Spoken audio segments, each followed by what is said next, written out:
We don't play the social game. We are social. Power 98.5. You're listening to Power 98.5, powered by United Angels Dream, your number one resource for public relations, entertainment, and multimedia. Contact them today at unitedangelsdream.com. Hi, this is Dan Aykroyd. He's progressive. He's beautiful. He's thoughtful. He's intelligent. He's powerful. He's positive. He is Steven Cuoco on Power 98.5 Satellite Radio. Empowering listeners from the US to the UK. Live on air with Steven Cuoco. Hi, this is Casper Van Dien from Starship Troopers, Tarzan, Sleepy Hollow, and a whole bunch of other stuff. Tune in to an interview with acclaimed radio personality Steven Cuoco on Power 98.5.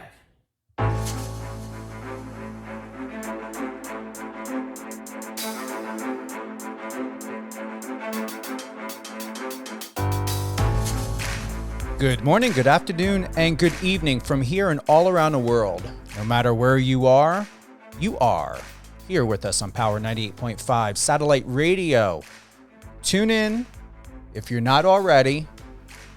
Get a hold of your friends, get a hold of your family. We've got here, Alexa. We've got power985.com. We are also on iOS and Android. So download the app. You know, it's very interactive. There's an alarm clock on that app. You can send us direct messages on that. We've got Tom Pagliarulo here with us today. He's a professional MMA fighter. So share the love, the support. If you have any questions for Tom, you want to support him in any way by, sharing tips and insight or anything. I mean, he's so professional and he's got such a great team, with him. But you know what? Little words of encouragement can go a long, long way. So once again, head on over to power985.com or download the iOS or Android app. If you're there with anyone, get on there, be part of the family. We're not like any other station out here. You all know I've been in PR and media for over 30 years, so I learned what works and I understand what doesn't work. And then I just figured out how can I just incorporate the best of the best of the best in one place. And we're here. We've got new music coming out today. I think 30 tracks over maybe 25, 30. I think my team's they're going to be adding today. So looking forward to that. We just had Tanner Howe from NBC The Voice Season 22. You can catch that interview if you're not able or available to tune in live or to be able to listen to the live that's recorded. So today we're live. I've been asked this and really want to give a good detailed explanation so you know. All of my shows are live, just like we're going to be here with Tom Pagliarulo here today, live, but it's also recorded. So it will be re-aired as a live show, and you can go to power985.com or once again, download the iOS or Android app, stay up to date. There is a live schedule there, and you can see all upcoming shows, not just mine, but we've got Catherine Swain with Catherine and Company. We've got Alicia Pazzoni with Resilient You with Alicia Pazzoni. So all the latest and the greatest is there. Upcoming events. We've got some potential partnerships we're going to be getting involved in. Also, whether it's fashion shows or red carpet premieres, we're going to be adding a lot more to that schedule coming up. Who else? What else was going on? We have Georgie Karkanian. He is December 1st, 11 a.m. Pacific. We just had Casper Van Dien. He was yesterday. That is available right now. We do send these shows over to my distribution company. If you are unable to listen to us live, you can always catch up. There's no reason. You don't need an account. You don't need a phone number here. It is absolutely free. I designed it that way. However, if you're loving the show, you're loving the guest, we are also available on Amazon Music, Amazon Audible, iHeartRadio, Spotify, many more. Stream 24/7 live on Live FM Radio, Streama, MyTuner, StreamItter. My team's like, what? The list goes on and on. You guys tell me all the time, I don't like scripts. I should have something here and can go down a list of all of the things and have it all prepared for you, but I don't want to do it. I refuse to have a little check sheet or some type of script in front of me because it's obvious, someone's reading something, and it sounds it when you've got like bullet points and everything else. Woo. Yeah. Thank you, Christina. Tom Pagliarulo, I was not going to fuck up his name. I promised him through and through I was going to learn it. I understand as an Italian as well what can happen with my name, and it was important. I like a challenge. It didn't feel like a challenge, but yes, sometimes the way I process things as a New Jersey native and my accent can tend to, have a little different tone or put something different in something, especially someone's name. And I was not going to do that to this guy. He's a professional MMA fighter, New England cartel, extraordinary, human being, professional, award-winning smile, doing great things. He was just on the Combat Zone. He did an interview, Combat Zone 78, talking about his life and his matches and his wins. And we're going to get direct from him to know who he is, his story, his mission, his passion, and everything that inspires him in life. Because here's the thing. When they go into these rings, when they go into these matches, whether it's football, MMA, boxing, soccer, hockey, they have no idea if they're going to come out of it the same as they went into it. No one wants to lose teeth. No one wants blood on their face. No one wants a fractured jaw or a broken nose or anything. So really look and consider that sports and people who are professional athletes like Tom take it so seriously, and they're wanting to provide for their family, provide for themselves, live a lifestyle, and not have to be subjected to getting paid, 24 times a year? Most people get paid every 2 weeks. He wants to make a substantial living. All athletes do. They have a bigger passion. They wouldn't be doing it if they were not passionate about what they're doing in the world and in the world of sports. With that being said, Tom, I'm really, really impressed by you. You're doing exceptional things in the world for yourself, for your family. Your confidence is just through the roof. And I mean, I would not ever think you had an insecurity about yourself. Why is that? Well, first, thanks for having me on, Steve. Appreciate you having me and taking the time to speak with me. I don't know. I think it's the people I'm around. They bring out the best in me. My team.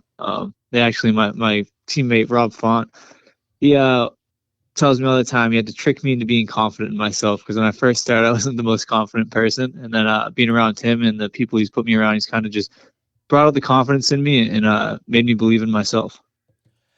I would like to know from you. I don't think this is a question I've ever asked before, and if I had, I'm asking it differently, possibly. Is there a misperception about what it means to be an athlete, whether you're considered professional or not, and in the world of MMA? Is it taken seriously? Do people really understand it? And if not, what can you say to the world and to the listeners now and in the future of what we should know about your world? Yeah, I think MMA is becoming a little more mainstream. I think over the pandemic, where the UFC was the only sporting event on TV, it kind of became a little more mainstream during that. But it's a different sport. MMA is a different sport than football, basketball. It's I don't even like to call it a sport. It's a lifestyle. We don't really have an off season. We always have to be ready for that call to come in and to get in the ring. And you talked about making that livelihood, making a living doing this, and we're not guaranteed a certain amount of money each year, or a certain amount of fights each year. So you're kind of just always being ready to get in there and do what we got to do. But yeah, it's different, but I think the world's going to start understanding it a little more as it becomes more mainstream. Can it be, slightly scheduled, or not? What would I say? What would be the word? All right, so you're in your own lane. You're doing what you do best. You're doing what you love. we know that there's 8 billion people in the world. Can it be stressful or feel slightly stressful because you're working with and competing against people that are up and coming established, they're already established, but yet there are new professionals like you that are really entering into the sport in a very strong way. So are you always competing with the people of the past, the present, and the future? Yeah, I guess in a sense, if you want to break it down into like the people in the actual sport, it's a quickly evolving sport. It's so new. I think it really became around like the 90s is when we saw like kind of modern mixed martial arts begin. So that's still pretty new compared to, the other mainstream sports. But as a young up and comer, you do run into the guys who have been around for a while, and it's an unforgiving sport because, like I said, it evolves so fast. So it's like you have these young guns coming up, and their skills are just so much different than the guys who have been around for a while. But yeah, it definitely adds a little more stress. As the sport evolves so quick, you have to keep up with it. So it's a full-time job, man. You just had a fight. Let me get my glasses. Christina was like, you better get your glasses. All right. You had Sunday, November 7th, Providence, Rhode Island. How was that match? What happened? Tell us more. So November 7th was actually last year in Providence, Rhode Island.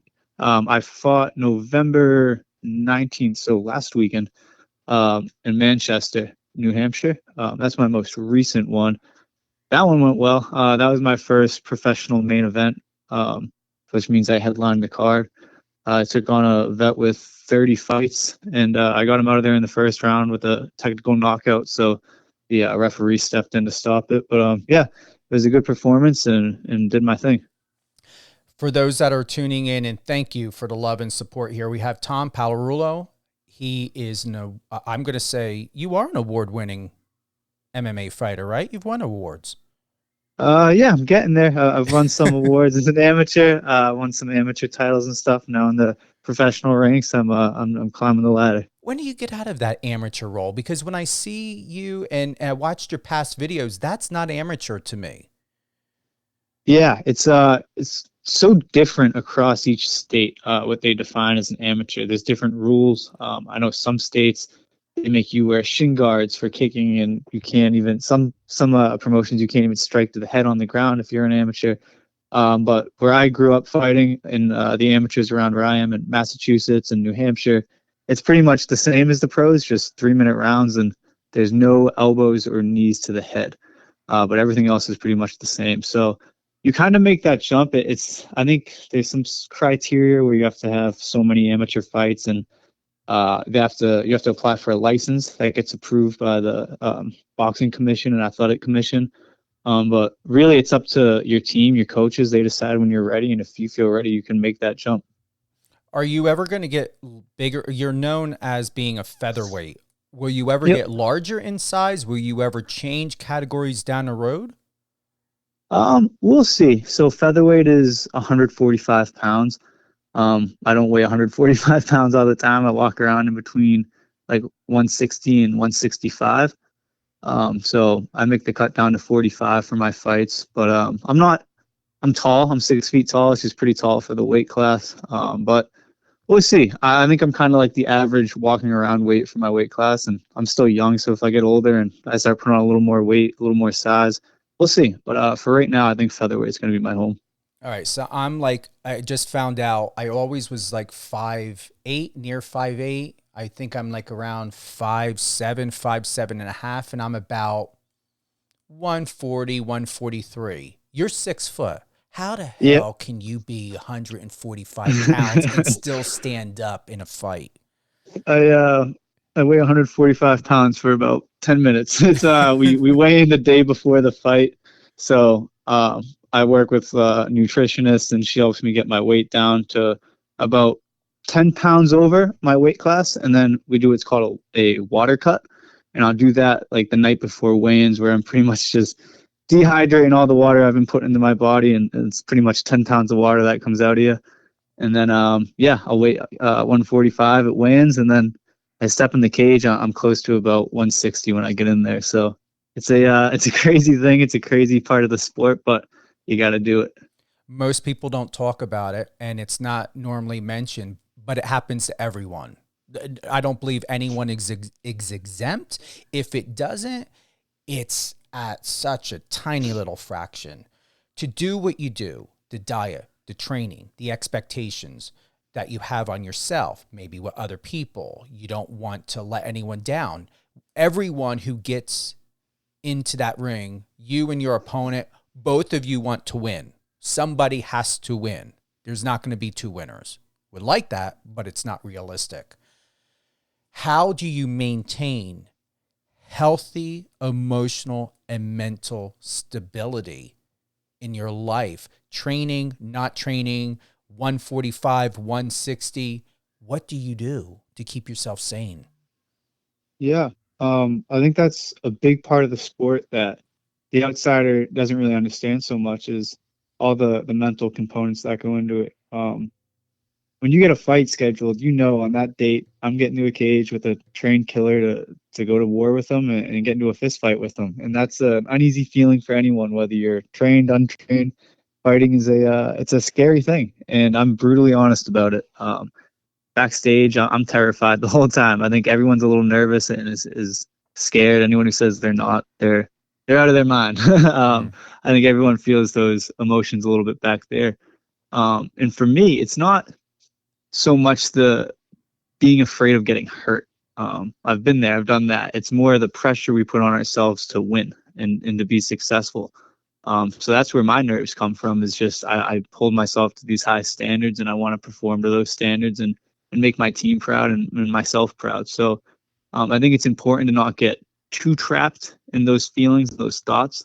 I try and think of it as you have like two bank accounts, right? You have the negative and the positive. And when you start putting things into the negative, it can turn dark. So I try and just build up that positive bank account and put all the good things I've done throughout my fight camp and all the good things that could happen into that positive bank account, and just focus on those thoughts. And it helps me kind of control everything. And a good teammate of mine said, we all get those butterflies. We just got to make them fly in formation. So I kind of just try and take the advice of the people around me who have been doing it for a while, and kind of my own mental strategies. And it's been working for me. It really is. And I like how you made that reference, that bank account. I like that. I've never heard of that before. Yeah, it's just a little analogy a teammate gave to me, and I've been running with it. And I really think if you just hyper focus on all the positives in your life, then you're going to have more positive outcomes in everything you do. But when we stress the negative things, it's like when you think about it so much, now they're going to start happening. You know what I mean? So I think it's just being positive and not just fighting, but anything, just kind of hyper focus on the positives, and good things happen. What was the turning point for you? And I've got to ask, because actually a question came in by Andrea out of Chicago. How old are you? I am 25 years old. You look young. Here's the thing. Two things. Okay. One, why the beard? Because my team sent over some really good photos. I like to dive into your world and look at images. You look without the beard like a teenager. I'm not saying you don't look 25. There's a huge difference between when you have facial hair and none. So why, and it's sophisticated, and I'm saying this as a compliment. Why the Abe Lincoln beard? I love it. I think I just like it. I don't know. I like the way it looks. My coach and manager gives me crap for it all the time. He's like, you look like one of those Russian fighters with that thing. But I love it, man. I think also, having a little something on the chin to absorb a little bit of impact never hurt anyone. But like you said, I also look like I'm 16 years old without it. So maybe that's why. You do. You really, really do. So you're known as Tom the Phenom Pagliarulo. Yeah. What does it mean, the Phenom? Why did you choose that as a recognized title? Yeah, so that kind of came freshman year of college in my dorm room with my roommate. I was just getting into fighting, and we were joking around. He's like, well, everyone has like a nickname that fights. So we were trying to come up with stuff. I was going to start selling little shirts for my fights. That's kind of how we make money. We get sponsors, and we put their logos on the back of our shirts, and we wear them out when we fight, and then we also sell them as merchandise. So we were trying to come up with the name, and he threw the Phenom at me. I was like, I like it because it rhymes, you know what I mean? And then I got to hold myself to that standard. If you're going to call yourself the Phenom, you got to some big standards to live up to, and you got to live up to the name. So that's kind of how that came to be. It works. You own it. You own it without having to try hard. Appreciate it. Yeah. Take us back a little bit, if not a lot. What's the first memory you have? What was the pivotal moment in your life where you decided, I'm going to become a professional MMA fighter, and why? Yeah. Well, I started training in mixed martial arts right out of high school. I had been wrestling since 4th grade. So I kind of been around these combat sports for a while. I did traditional karate growing up. And I had a friend of mine who was doing MMA at the time, getting ready for a fight, asked me to come into his gym. He just wanted some more bodies to give him some wrestling work. So I went to the gym and helped him out and decided I kind of like this myself. So when I started, I didn't think about doing it as like a career like I am now. It was just something to keep competing after wrestling. So I tried it, and then I fell in love with it, which is weird because when I grew up, I'd watch it on TV when it was still on Spike TV. And I remember thinking to myself as a little kid, I'm so happy I never have to do this. This looks insane. But now I'm doing it as a career. So I think in college, like towards the end of college, I had my whole amateur career throughout school. So I was balancing school and fighting. I'd go back and forth to the gym in my school, which was about an hour and 20-minute drive. And I started to do really well as an amateur. And I met Rob Font, who is I want to say he's number 6 right now in the UFC, in the bantamweight division. So he's one of the best in the world. He kind of took me under his wing and showed me, like, look, you can do this. You can do this full time. You can do this as a career, and kind of made me believe in myself. And from that point on, I was all in. And as soon as I got out of college, this is what I started doing full time. You wrote, for all those that are listening, you can head on over to Tom's page. He's known by Tom Pags, Tompag. That's on the Instagram. 2 days ago, you posted that feeling when things go exactly to plan. Those moments can be a rarity in professional combat sports.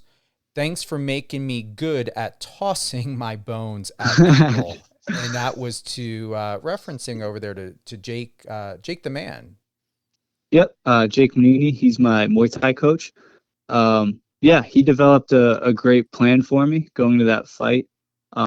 And a lot of times we have plans going to these fights, and fighting is a very unpredictable sport.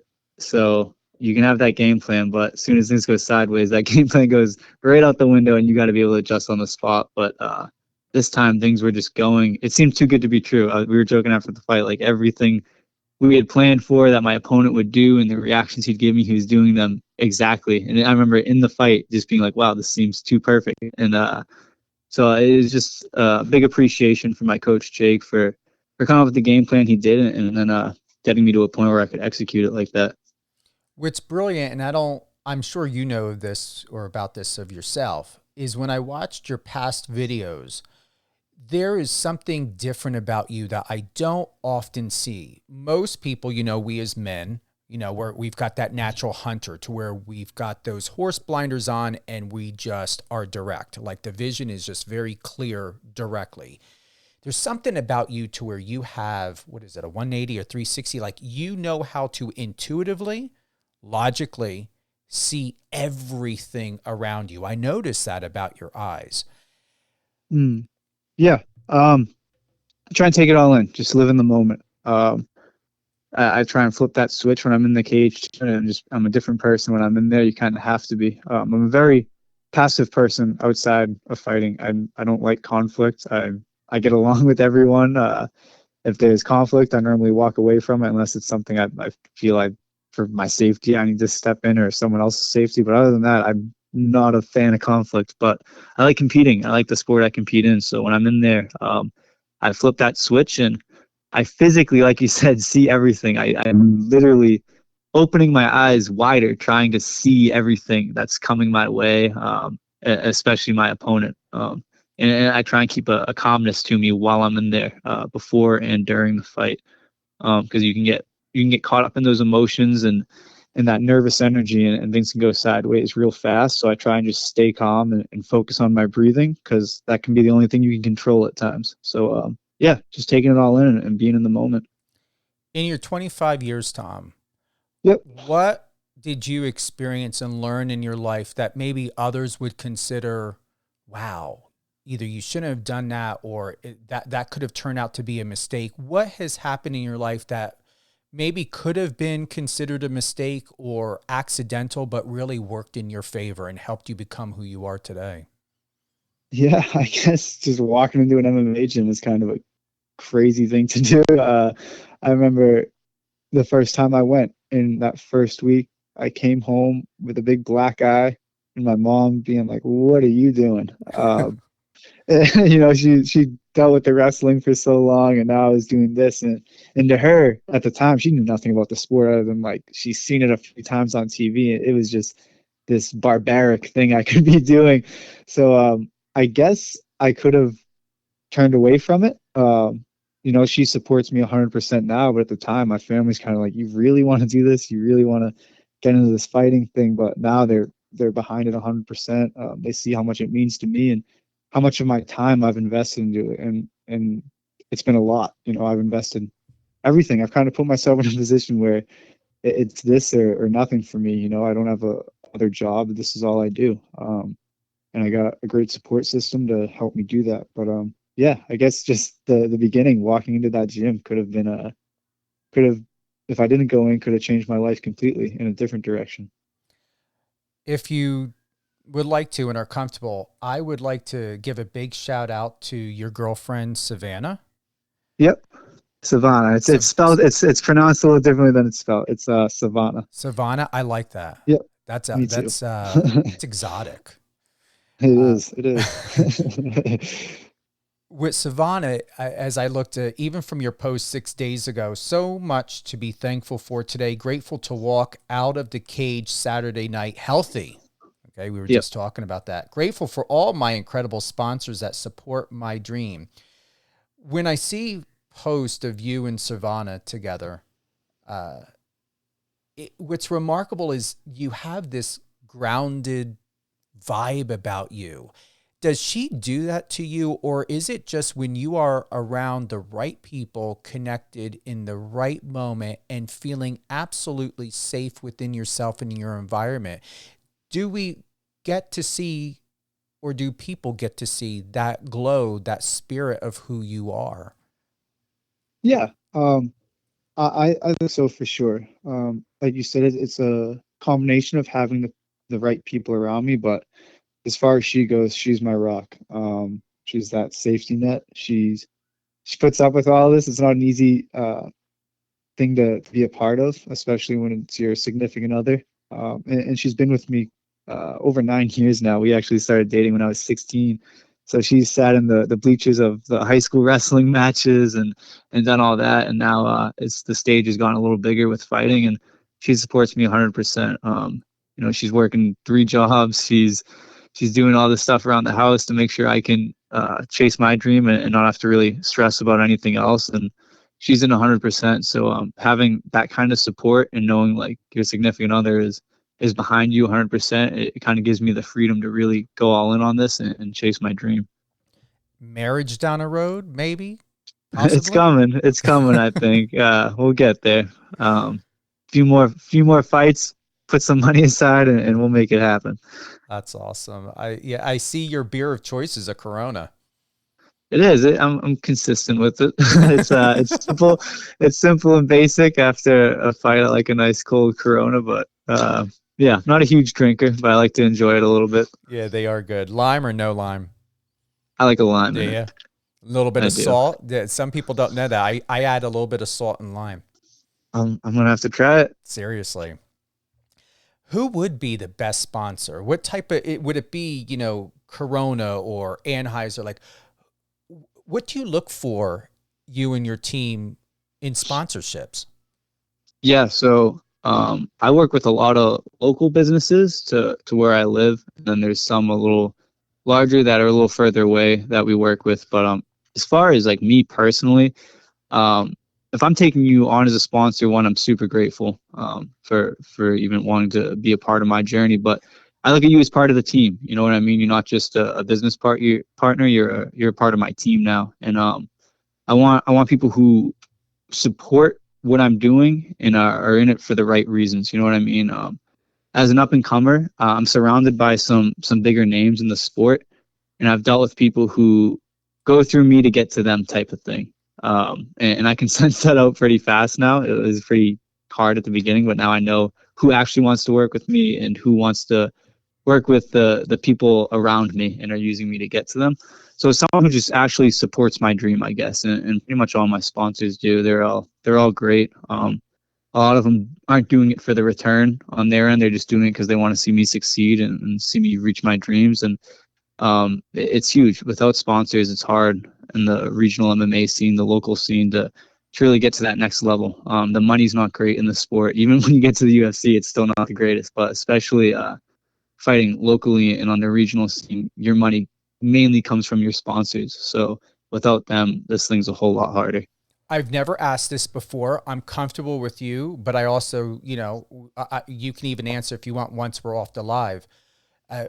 When we think about sponsorship or sponsorships, what is the goal? Do you have a package? Like, let's say if like somebody wants to go ahead and invest, or I want to go ahead and invest or sponsor you, what do we do? What do we look at? How do you go about sponsoring someone like you? Yep. So I break it down into packages. They've changed a little bit as I've progressed in my career and the lights get a little bigger. But pretty much it's like a marketing ad you're buying. So I have different size logos that I will put on. We talked about the fight shirts earlier. So the shirts that people will buy, the merchandise, and my team all wears them when we walk out in the cage. And then we have a banner that gets hung in the cage as they introduce me. And it has all the logos on it as well. So like a small logo, it's like a $500 package. A medium logo is an $800 package, and a big logo is a $1,000 package. And those will go on both the banner and shirt.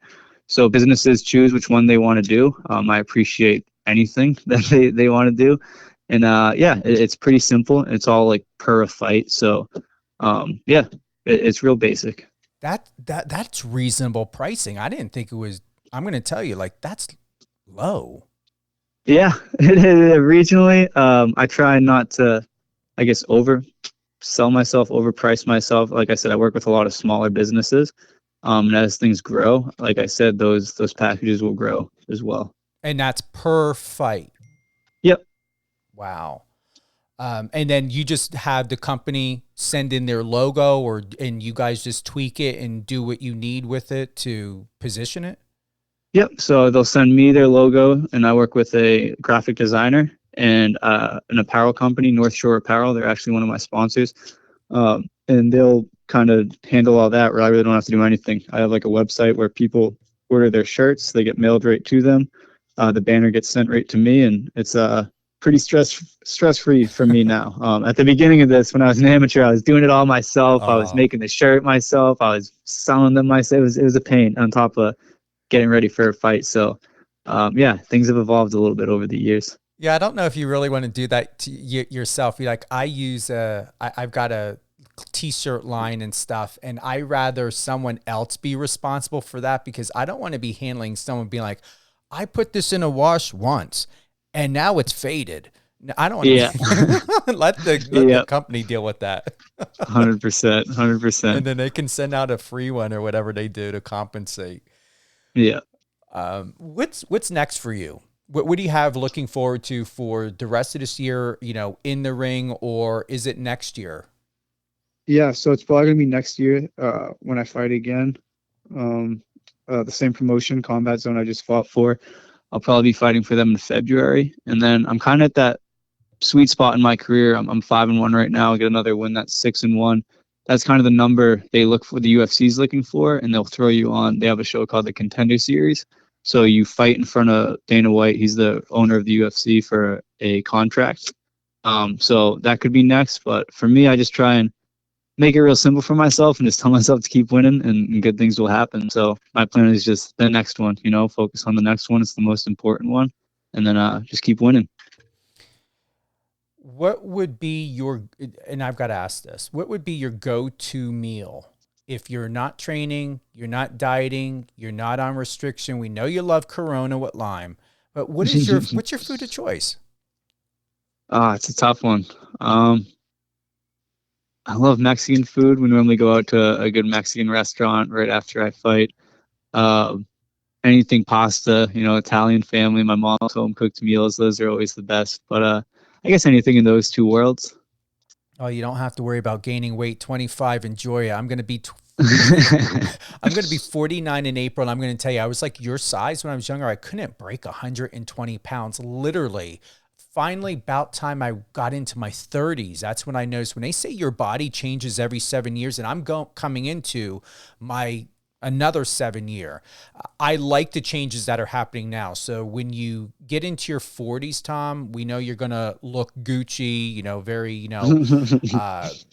Mr. Beckham style, but your body really does change. And now, for myself, it's weird, but it is a mind fuck. And this is my getting to the point to be asking you is when you notice the changes in your body and everything else like that, do you find even at the age of 25 and moving forward, do you spend more time focusing on your physique, but also making sure you don't develop body dysmorphia like most people do? Because I'm going to be honest, that is something I started to begin to struggle with because I never had fat in my midsection. I never felt like I'm not big. I don't have a stomach and I don't eat junk. Like I eat to my blood type. I eat, fish and vegetables and things like that. I do like an occasional Reese's Pieces Buttercup. Stopped with the Dr. Peppers. I didn't really drink them that much. But do you ever have concern or thought to your own health as you are advancing and getting older and noticing changes in your body, like to prevent, and what do you do to prevent those hidden signs of creeping up of body dysmorphia? Have you ever given thought to that? Yeah, 100%, especially where you're in a sport that's ruled by weight classes. I think it's definitely an important topic. I've always been pretty lean. In high school, I think it took until sophomore year of high school for me to break 100 pounds. I was short. I was just this tiny little kid. And then I started to grow a little bit towards the end of high school, and now I'm 6 feet tall and, like I said, walking around about 160, 165 pounds. I'm very active. Obviously, I'm a professional athlete, so my job is to be working out, I guess, all the time. So I try not to hyper focus, especially for my sport, how I look too much, I guess. I think, everyone likes to look in the mirror and see themselves and be happy with what's looking back at them. But I haven't run into it too much, I guess, when I'm getting down to 145, which is a very not normal way of losing weight. You kind of look at yourself and you're like, Jesus, I'm super skinny right now. I'm not happy with how I'm looking right now, but it's temporary. Yeah. And then there's the other thought of, well, fighting's not forever. Professional sports aren't forever. It's a kind of a short window. And then what's going to happen after that? And to me, it's just important to always take care of myself and make it a priority that even when I'm done fighting someday, I'm still taking care of my body. And, I won't be working out as much as I am now or training that hard, but I think I'll still maintain a healthy lifestyle, and that's important. But no, I haven't really run into that like body dysmorphia too much. I would say it definitely is a thought though when we get down the weight, for sure. We start to think about it a little bit. Mm-hmm. Yeah, I mean, it creeps up on you. I never knew it. I have a background in psychology. I used to work as a grief counselor. And because of my training and those hidden cues and signs is when I caught it. And I was like, all right, I literally was concerned because I'm going to tell you, I lived life like you and I was built the same way. I just know that, weight or fat can be an adversary, but at the same time, what I learned, my mother was a nurse, that fat also absorbs toxins to prevent the body to go into autotoxicity. And so with that being said, everything that we take in, we want to eat, as clean and everything as much as possible. But at the same time, it's, even today, I miss that lean, that waist that you have. I used to have that. I don't care about the 6-pack, the 8-pack, but it's just that lean waist. So I'm surprised. I'm not surprised I'm sharing this because I'm very comfortable with you. At the same time, it's just at the age of 48, I never thought I would worry about having a fat midsection, and I do. I think I feel like it's becoming a more talked about and more recognized thing because of social media. I feel like, Instagram, we see all these quote unquote perfect people, right? And everyone tends to compare themselves to others, and you see these people on these social media platforms who look like they have the perfect life. They look perfect. They eat perfect.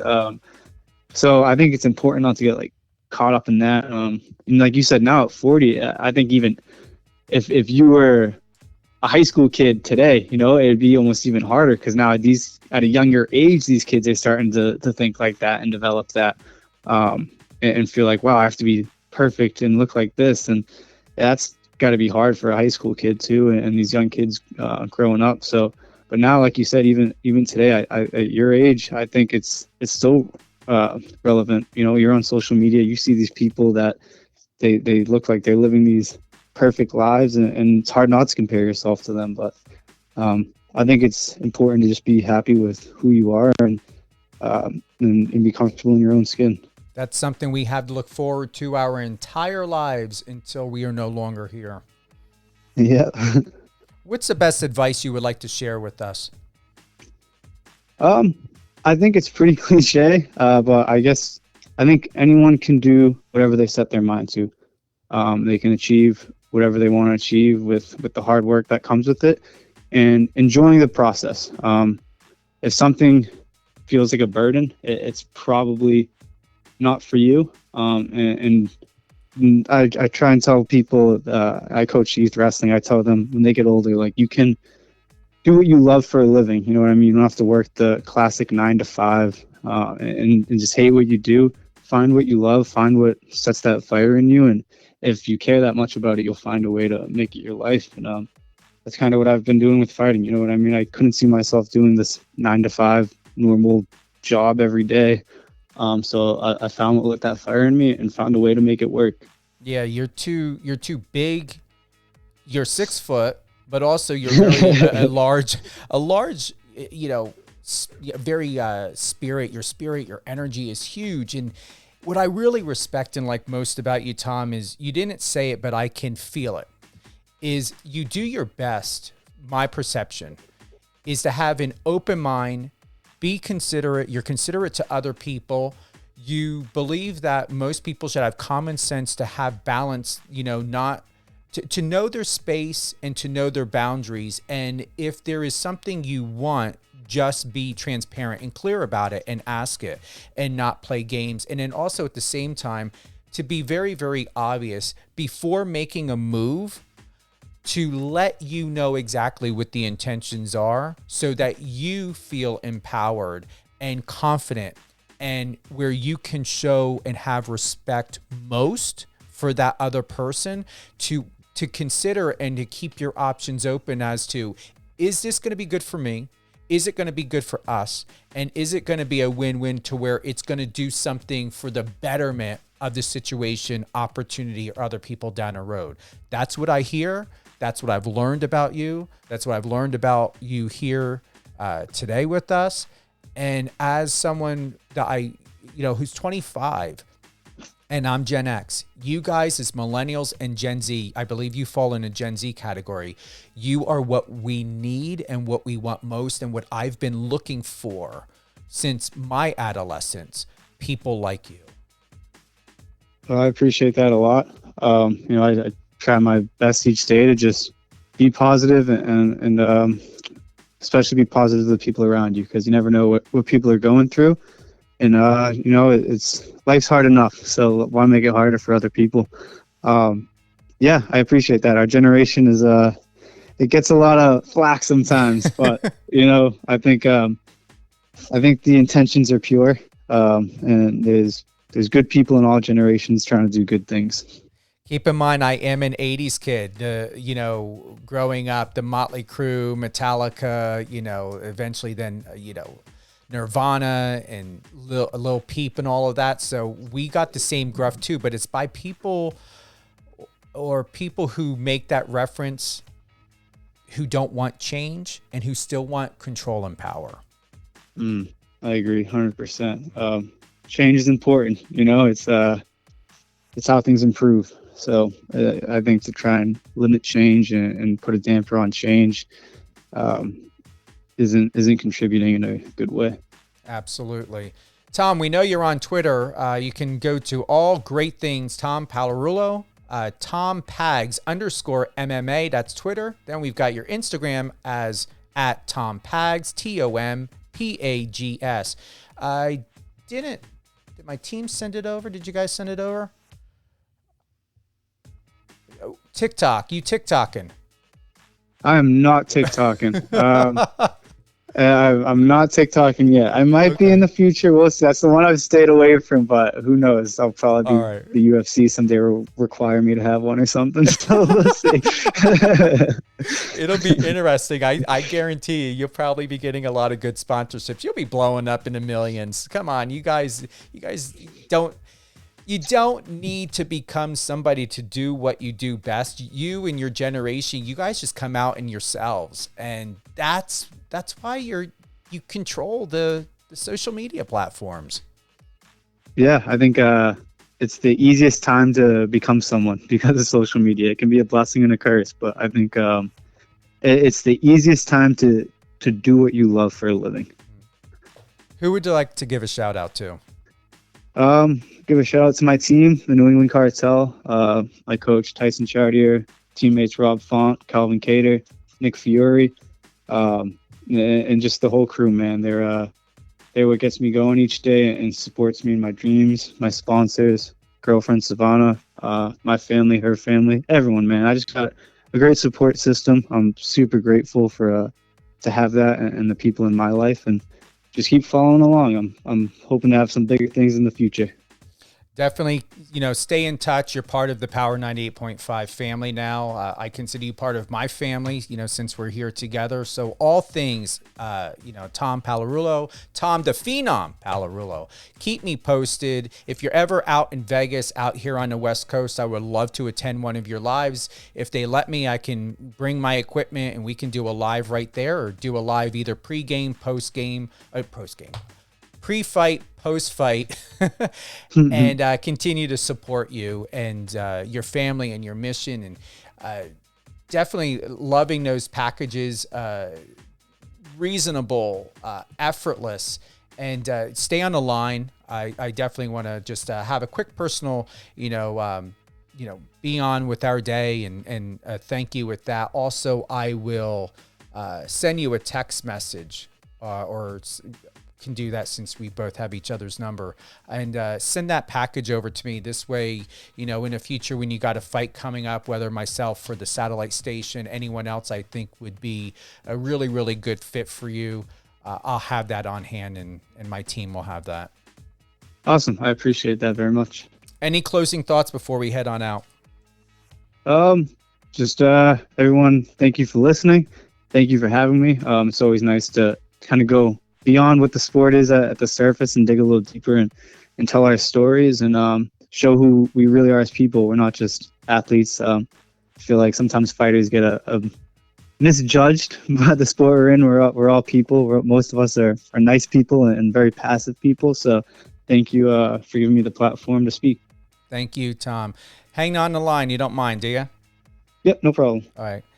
Everyone, thank you so much. Tom the Phenom Pagliarulo, all great things about Tom. Head on over to his Instagram, Tom Pags, TOMPAGS. He's also on Twitter at Tom Pags _MMA. Woo. Yeah, definitely be supportive more often than not, because professionals like Tom, they do this because they're passionate. They don't want to be in a mundane job. Not that there's anything wrong with it. Everyone has a purpose in life and a specific direction that you're going on. This, though, is something that takes a lot of faith, a lot of persistence, a lot of belief within themselves and within the people around them to be, not become, to be the greatness that they are. And what they're doing is they're just enhancing, elevating within their personal and professional evolution each and every day. And that's exactly what Mr. Tom, the Phenom Pagliarulo, is doing, and all other people in the world of MMA and boxing and jiu-jitsu and football and everywhere else. Once again, we've got Georgie Karkanian, December 1st. I believe that's tomorrow already, right? Yeah. Oh my God. Tomorrow. Wait, what? No, we got 31 days in this month. That's right. 30 days as September, April, June, and November. All the rest have 31. Yes, I still remember that. That is on December, once again, Georgie Karkanian, December 1st, 11 a.m. Pacific. We just had Tanner Howe, NBC The Voice Season 22. We're going to go ahead and we're going to send this episode over to our distribution company today. So if you've just joined us, want to share it, catch up, it's going to be available on Spotify, Amazon Music, Amazon Audible, and iHeartRadio, and many others, but those are the top ones. Remember, this is not a podcast. This is a radio show. 200 countries. Very grateful to all of my listeners, friends and family from here and all around the world, my team out there in Manchester, UK, and in New York, my East Coast people. I am from New Jersey, and very, very grateful for everyone out there. And, here on the West Coast where I'm currently at right now, finishing up on some projects. Haven't decided if I'm going to come back full time to the East Coast, but we will see. Maybe I'll stay, bi-coastal as I have been, have a place here and have a place there. Have a great day, everyone. Happy year end. Hope everyone had a fun, safe holiday. Remember, if you don't need to spend the money, don't spend it. When we think about Christmas, when we think about holidays, it is not about proving your love. It is not about buying someone's love. You've already done that over 300 days before the holidays. If you feel that someone's deserving to buy them a gift, buy them the gift. Remember, you are the gift. They are the gift. Money and objects do not come first. Who you are and the great things that make life worth living and being and evolving is what is most, whether you're educating, you're being insightful, you're coming out with a book, quotes, all those things, just like Tom. Just be truthfully you. Unapologetically, truthfully you. Live life gracefully. Live life with love. Do it because you're choosing to do it, not because you have an expectation of getting something out of it. Have a great day, everyone, and we will talk and see you soon.